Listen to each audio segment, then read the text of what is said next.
I'm going to show you a scene from the movie Sound of Metal, in which there's verbal punishment happening between two adults.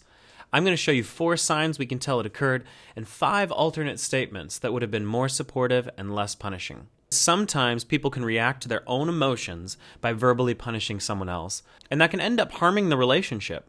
Knowing about this can help us change course and repair our relationships if we need to. Better yet, knowing how to give more support can help us build even stronger and more connected relationships. I'm Dr. Narayan Singh, and in this episode of EFT Psychologist, I'm going to show you a scene in which the main character Ruben, who's a metal drummer who loses his hearing, gets verbally punished by a man named Joe, who runs a shelter Ruben is attending that's for deaf individuals struggling with substance abuse. And one day Joe finds Ruben fixing a rain gutter on the property without having asked. Now let's take a closer look at the punishment that happens.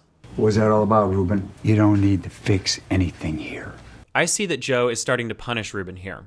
He asks a non-question question. What was that all about, Ruben? Which is, if you wrote out this question, it would have a question mark at the end. But non-verbally, Joe is conveying that he's not really interested in that question, and that he's just going to show and tell Ruben how displeased he is with this behavior. You don't need to fix anything here. Joe seems like he's feeling a mix of anger and disgust about Ruben's behavior. So I hear Joe's anger in the tenseness of his voice and the kind of shortness and directness of his sentences. And I can see his anger in the glaring eye contact he makes with Ruben. So I also see a mix of this anger with disgust. Because he's making this kind of face, it's a snarl, almost as if he's angry about smelling something rotten. Each emotion communicates something different. Joe's anger could be about him trying to reinstate a boundary he felt Ruben violated. And Joe's disgust could be about Ruben failing to line up with his moral code. I also see Joe interpreting Ruben's behavior as a direct reflection of Ruben believing that deafness is a problem and a handicap that needs to be fixed. But could Joe be mistaken about this? Yes, I think for a couple reasons. There are a couple different interpretations of Ruben's behavior that Joe really should consider. Maybe fixing things is one way Ruben relaxes. Maybe he was happy to be there. Maybe he's trying to be helpful. Maybe he was just bored and looking for something to do. So yes, Ruben may have been presumptuous by fixing the gutter without asking. But still, the behavior itself is fairly benign and not hurting anyone, and in fact actually does benefit Joe a little bit. It would have been very different if Ruben was going around the shelter telling all the other individuals to believe deafness is a problem and that they should go get a surgical procedure to be able to hear again. Then Joe's reaction would have fit a little bit more. Or let's say, for a moment, that Ruben's behavior was a direct reflection of this problematic belief. Well, his reaction suggests that he's not even really aware of that. Oh, your roof? I was fixing your roof. It's like one of the eaves is, I was trying to fix your roof. So in effect, Joe is punishing Ruben for something Ruben isn't even quite aware of in himself. And it's not the best way to go about trying to get someone to change a behavior. These are the ways we can tell Joe punished Ruben.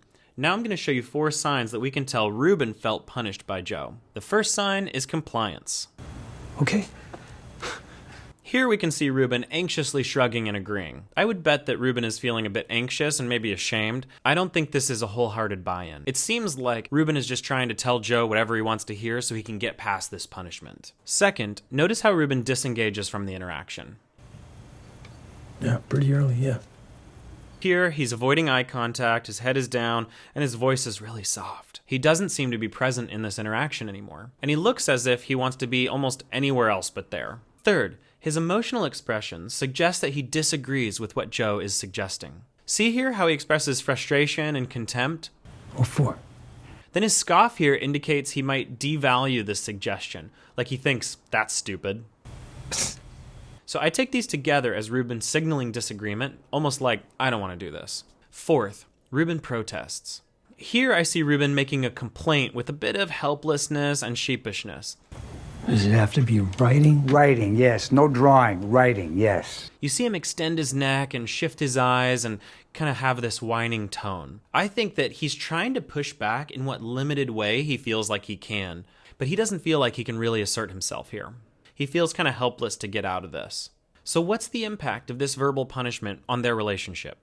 Keep in mind, verbal punishment can range from very innocuous all the way to abusive and very damaging of someone's psychological well-being. This depends on several factors like the strength and the quality of the relationship, the punishment itself, and the punished person's ability to cope with that. In this scene, my guess is that the verbal punishment is negatively impacting trust and respect and the relationship a bit.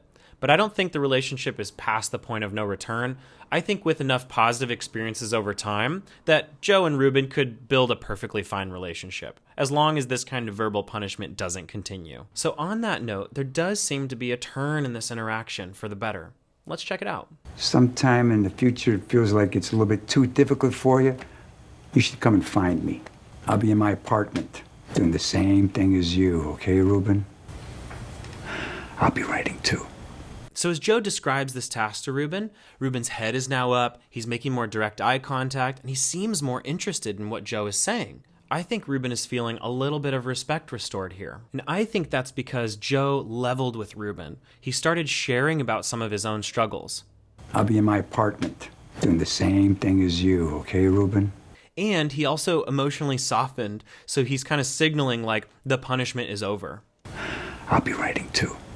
So we don't get to see Ruben's final reaction. But I think if we did, we would see him showing even more signs that he respects Joe again, and that there's a little bit of a repair in the relationship. So with this in mind, let's reimagine what Joe could have said that would have been all supportive and not punishing at all while trying to address the behavior that bothered him. I'm going to describe 5 components, and then I'm going to put it all together so you can hear what it sounds like. First, Joe could have led with a self-disclosure about his own struggle, and this fits their relationship as peers. Second, Joe could have made a neutral observation about the behavior that bothered him. It's totally fine for Joe to be bothered by Ruben's behavior. The way he goes about it is important, though. If Joe brings this up in a neutral way, he keeps his assumptions off to the side, and he gives Ruben a chance to actually explain himself more thoroughly. So third, Joe could ask for permission to give a solution.